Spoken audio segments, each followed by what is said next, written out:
Welcome to an in-depth look at the new talent system in Heroes of the Storm. In each Heroes of the Storm match, you're given a series of talents to choose from every few levels to customize your hero.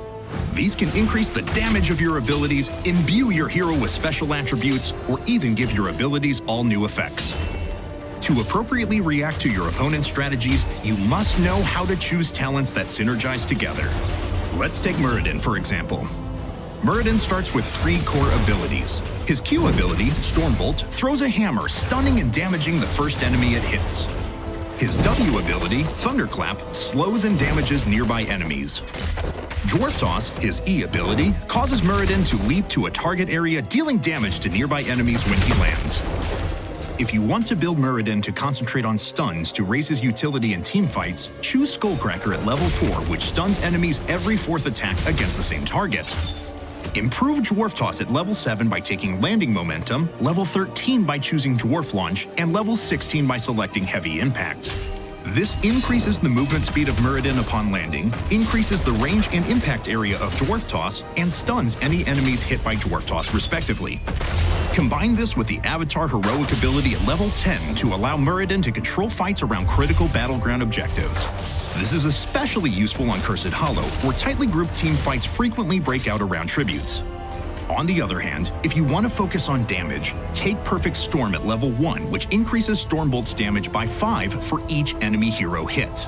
Then, at level 7, take Piercing Bolt, which allows Stormbolt to hit an additional target. Every time you hit 2 targets with these talents, you'll actually gain 10 permanent damage on Stormbolt. With this build, choose Haymaker as your heroic ability at level 10 due to its strong damage and disruption. If you're on a large battleground like Dragonshire or Blackheart's Bay where large group teamfights tend not to happen, take Thunderstrike at level 13 to maximize your damage against single targets. If you're on Cursed Hollow or Haunted Mines, where fights are more grouped up around objectives, instead take Dwarf Launch to jump into the middle of a fight and Haymaker an opponent immediately. Bear in mind that each hero's match will be different than the last. Your talents allow you to specifically adapt your build to react to your team's hero composition, the opponents you're playing against, what battleground you find yourself on, and even how well your allies are assisting you. Knowing what talents to choose depending on the situation is key. Take Burning Rage if you find your team paired against opponents with lots of melee characters that like to stand in a fight and dish out damage, like Stitches. This talent deals constant damage every second around your hero. Burning Rage is especially effective on Haunted Mines, as it allows you to continually deal sustained damage in the mines themselves and around big map objectives.